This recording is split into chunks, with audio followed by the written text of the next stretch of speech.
Bonsoir à tous et bienvenue au 5 Square Renaissance où ce soir j'ai envie de vous parler, je dirais, à nouveau de ce thème que m'a envoyé Sophie à méditer, hein, qui est une rencontre n'arrive jamais par hasard. Alors moi, alors c'est à la fois dans le sujet, à la fois peut-être plus tellement dans le sujet, c'est vous qui en jugerez, hein. Mais ce que j'avais envie de développer en fait comme thème ce soir, c'était quelque part la notion de rôle que nous avons les uns pour les autres. Parce que je crois que, alors c'est une vision qui m'est très personnelle, mais je crois que c'est vraiment, j'ai vraiment une vision un peu théâtrale du monde. Peut-être parce que j'ai fait de nombreuses années de théâtre et que finalement j'y suis toujours très reliée et je n'en suis jamais réellement sortie. Euh, mais j'ai toujours eu l'impression qu'en fait la vie c'était pas sérieux. La terre c'était pas sérieux. Et ça veut pas dire qu'il y a des endroits qui sont plus sérieux, ou ça veut pas dire que je m'en fous et que je suis complètement, je m'en foutiste par rapport à la terre, mais je crois qu'en fait, la vraie sagesse, c'est de savoir qu'il n'y a rien qui n'est jamais grave. Et ça nous aiderait aussi, si on s'en souvenait plus souvent, à ne pas nous prendre le chou pour des choses sans importance et à nous laisser vachement plus couler, hein. Ma maman a écrit un recueil de textes qui s'appelle Laisse filer ta barque. Et cette phrase, c'est une philosophie à elle toute seule. Et souvent, quand je me prends le chou ou quand j'ai peur de ce qui se prépare ou de ce qui se prépare pas ou de ce que je n'arrive pas à maîtriser, eh bien souvent ma mère m'envoie un texto et m'envoie laisse filer ta barque. Voilà, qui est une phrase qu'un ami à nous qui est décédé, mais qui est toujours dans notre cœur et qui est toujours bien vivant, malgré le fait qu'il ne soit plus sur ce plan.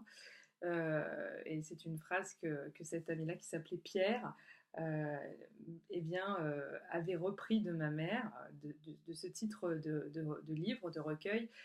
Et c'est une phrase qui lui servait à elle-même, en fait, quand elle était un peu comme ça, pareil, de la même façon qu'elle voulait chercher mais à maîtriser des choses qu'elle n'avait pas à maîtriser. Eh bien, Pierre lui disait avec sa grosse voix, laisse filer ta barque, Elisabeth. Donc voilà, donc souvent, eh ben, on a toujours une pensée émue pour lui quand on répète cette phrase, et souvent on l'a dit avec la grosse voix de Pierre qui nous a quittés, mais qui est toujours là, Pierre. Je sais que tu es quelque part, et figure-toi que c'est comme si tu n'étais jamais parti, et pourtant ça fait déjà quand même au moins 6 7 ans que tu n'es plus avec nous. Et pourtant, voilà, ton rôle sur la Terre a cessé, mais ton rôle sur d'autres plans est bien présent. Et je sens ta présence, et j'ai senti ta présence si souvent ces derniers mois, en traversant la maladie, cette maladie que toi-même tu as traversée, bien sûr, pas au niveau du col de l'utérus, étant un homme, ça aurait été compliqué. Mais voilà, je me suis sentie souvent reliée à toi et j'ai souvent senti que tu me veillais, que tu me protégeais. Donc voilà, ces rôles que l'on joue les uns pour les autres, eh bien, ce ne sont que des rôles en fait. Voilà, moi j'ai toujours eu cette notion-là. D'ailleurs, au point que quand j'étais petite, j'avais conscience que ma mère, c'était ma mère, mais pour cette vie. C'est fou de vous dire, un enfant à 4 ans, il pense pas comme ça. Ben moi, on aurait dit que je ramenais des connaissances d'autres plans. Euh, je m'impressionnais moi-même quand j'étais enfant. Enfin, c'est pas pour me la raconter. Enfin, c'est pas dit dans ce sens-là. Là, ça peut faire un peu Marie Chantal, je me la raconte, mais euh, je me souviens quand j'étais enfant de m'être dit plusieurs fois, oh, tu te souviens de tout ça? C'est super. Comme si, en fait, quand on s'incarne dans un corps terrestre, en fait, eh ben, on revient avec des infos, mais toute la difficulté, c'est de s'en souvenir. Parce qu'en en fait, il y a quand même la plupart des infos qui ont été effacées, et heureusement, vous imaginez. Si la théorie de la réincarnation est bel et bien réelle, vous imaginez, vous revenez avec des siècles et des siècles de mémoire. Il y a un moment donné où c'est pas possible, en fait. Ça voudrait dire aussi que des gens qui vous ont potentiellement fait du mal dans d'autres vies, vous les retrouvez là, vous avez envie de les buter, quoi. Voilà, ce serait quoi? Ce serait un terrain de bataille, la Terre, si on avait la mémoire de tout. Alors que là, des fois, on sent bien qu'il y a quelque chose qui ne va pas, mais on ne sait pas quoi exactement. Et des fois, il vaut mieux pas voir les images, ni le son d'ailleurs, parce que je pense que ce serait pas terrible.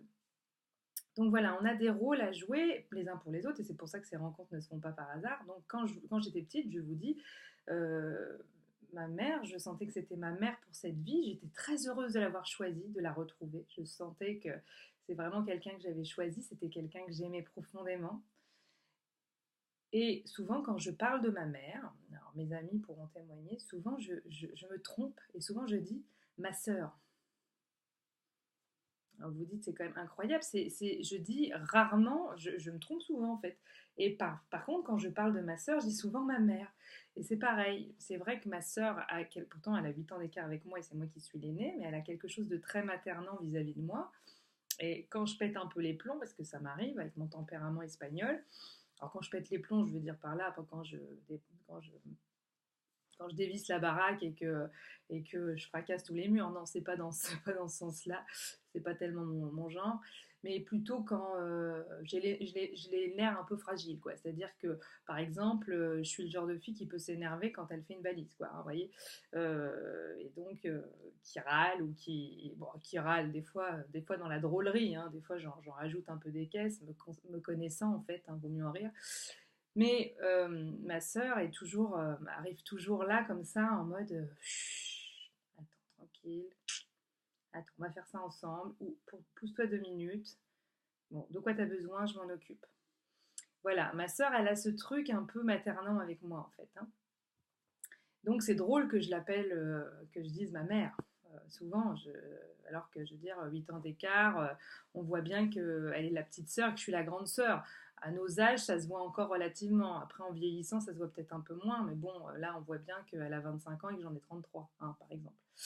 Voilà. Euh, donc ces rôles, finalement, faut pas s'y attacher. Pareil, vous êtes venu explorer un métier. Peut-être vous en avez expérimenté plusieurs dans une même vie. C'est ça qui est riche d'ailleurs. Peut-être que ces métiers n'avaient aucun lien les uns avec les autres. Peut-être que vous avez trouvé du sens ou du lien entre ces différents métiers qui avaient l'air a priori de ne pas avoir de sens. C'est pour ça qu'à mon sens, c'est pas naturel de se la raconter parce qu'on est PDG d'une grosse société ou parce qu'on est directeur d'un hôtel ou de je ne sais quoi ou parce qu'on est sénateur, député, président de la République, ministre. Bon, là, je suis dans le registre de la politique parce que souvent, c'est quand même des gens qui ont un ego surdimensionné, sinon ils ne seraient pas à cette place. Mais bon, ça peut être aussi parce qu'on est acteur et que du coup, voilà, tout le monde nous voit à l'écran. Alors bon, ça raconte un peu.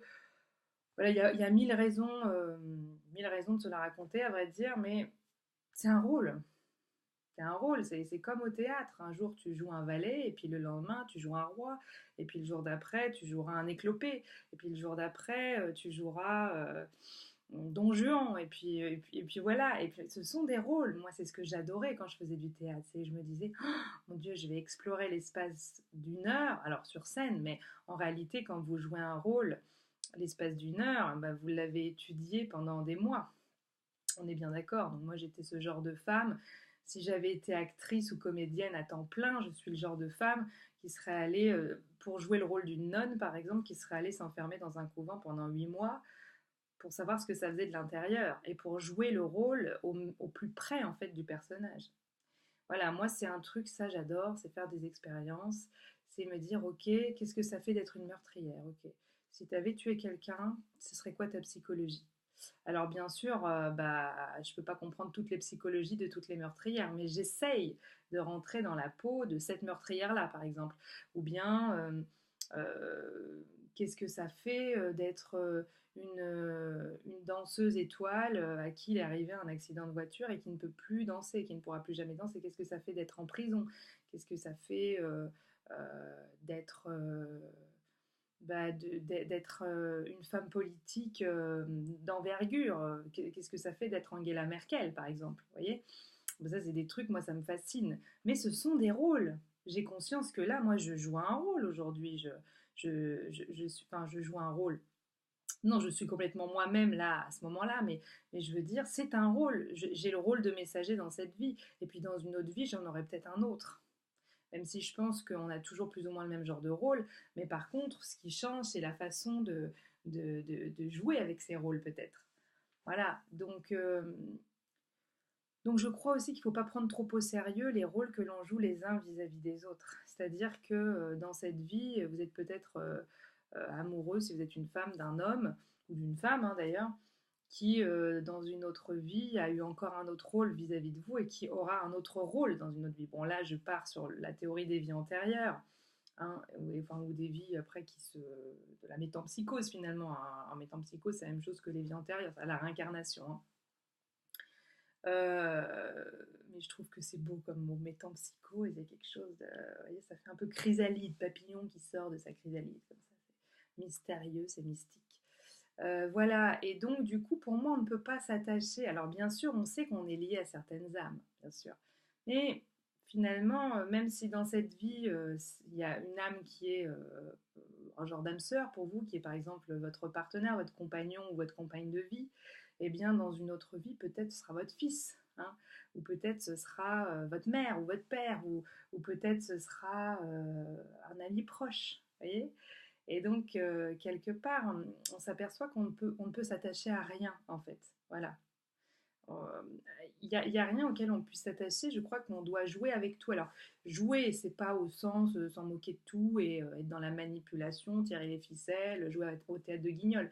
C'est pas dans ce sens-là. C'est dans le sens où on doit être plus léger face à tous ces rôles qu'on a. C'est-à-dire notre rôle sociétal, notre rôle vis-à-vis des gens qu'on aime, mais aussi le rôle qu'on joue vis-à-vis de nous. Il faut être dans la souplesse, il faut être dans l'accueil, il faut être dans la joie. Voilà. C'est ça, il y a rien d'autre en fait. Et ne rien prendre au sérieux. Il n'y a rien qui soit sérieux. Tout est une expérience. Tout est une expérience. Je suis venue expérimenter le cancer. C'est pas grave. Comme dit Thierry Casasnovas, une tumeur c'est quoi? C'est une inflammation, les gars. On arrête de s'emballer, c'est pas grave. Une inflammation, qu'est-ce qu'on fait quand il y a une inflammation? C'est-à-dire il y a du feu, et ben on alcalinise le terrain. Voilà. Hein, ça veut dire que c'est plein d'acide, et ben voilà, on rend le terrain alcalin. Et à force de rendre le terrain alcalin, bah, on va désenflammer. Et puis à force de désenflammer, bah, on va guérir. Voilà, tout simplement. Donc tout ça, ce sont des expériences. Il n'y a rien qui soit grave. Et même la mort, c'est une expérience, bon sang de bois. Hein. Même de se faire culbuter par une bagnole, c'est une expérience. Alors pour ceux qui restent et qui doivent faire face à ça, c'est une expérience qui peut coûter cher. Mais c'est l'expérience que vous avez à faire si vous perdez quelqu'un dans ces circonstances-là. Donc toute expérience, il n'y a ni bien ni mal, il n'y a qu'une somme d'expériences et la Terre, c'est un endroit pour expérimenter des choses, pour expérimenter des rôles. C'est un théâtre, c'est un laboratoire, la Terre. C'est rien de plus et rien de moins. Et puis vous n'êtes pas certain qu'il n'existe pas d'autres plans, d'autres univers. Pourquoi on serait tout seul ici? Mais pourquoi? Pourquoi? Alors on a beau vous montrer la planète Mars vide, ou la Lune où il n'y a rien. Déjà, vous n'êtes pas du tout sûr que les mecs y soient allés. Hein. On peut faire des très beaux montages. Alors, je ne suis pas non plus en train de dire, on vous raconte n'importe quoi. J'en sais rien. Je sais pas. Je sais pas. Mais je dis juste, pour moi, c'est improbable qu'il n'y ait pas de vie sur d'autres plans. C'est pas nécessairement. Alors, c'est sûr qu'on vous a montré des hommes avec des yeux comme ça, on dirait des têtes d'insectes, etc. Forcément, ça vous fait doucement rigoler. Vous vous dites, non, mais ils nous prennent pour des cons. Bon, vous n'êtes pas sûr que ça n'existe pas quand même sous cette forme-là, mais je pense qu'il y a plein de formes qu'on ne soupçonne pas non plus, hein, et qu'on ne peut pas expliquer. Mais en tout cas, une chose est certaine, c'est que c'est impossible qu'il y ait de la vie qu'ici. C'est impossible. Pourquoi il y aurait que nous? C'est improbable. Puis j'espère qu'il y a surtout des peuples un peu plus évolués que nous, parce que nous, à part une technologie de pointe et une pollution de pointe aussi, et ben, des fois, je crois qu'on serait content de rencontrer des êtres un peu plus évolués qui viendraient d'autres dimensions ou d'une autre planète pour nous dire, et les copains, on a quelques techniques là pour vous aider, parce que franchement, vous êtes has-been, les mecs. Et je pense qu'on n'est pas la planète la plus évoluée, figurez-vous. Non, non, non, non, non. Parce que je pense que, je dis pas qu'on est sous-évolué, je pense qu'il y a pire que nous, mais je pense qu'il y a bien, bien mieux que nous. Voilà. Mais ne vous inquiétez pas, vous faites une expérience, vous n'êtes pas forcément terrien. Peut-être que vous êtes un morceau de poussière d'étoile venu d'une autre dimension pour expérimenter la Terre ou pour ensemencer la Terre de votre lumière. Méditez cela, et si ça vous intéresse, allez lire Les Trois Vagues de Volontaires et la Nouvelle Terre de Dolores Cannon aux éditions Be Light, que vous commanderez directement sur le site de Be Light Éditions. Voilà, ça parle de tout ça. Je vous aime, je vous embrasse et je vous dis à très bientôt au 5 Square Renaissance.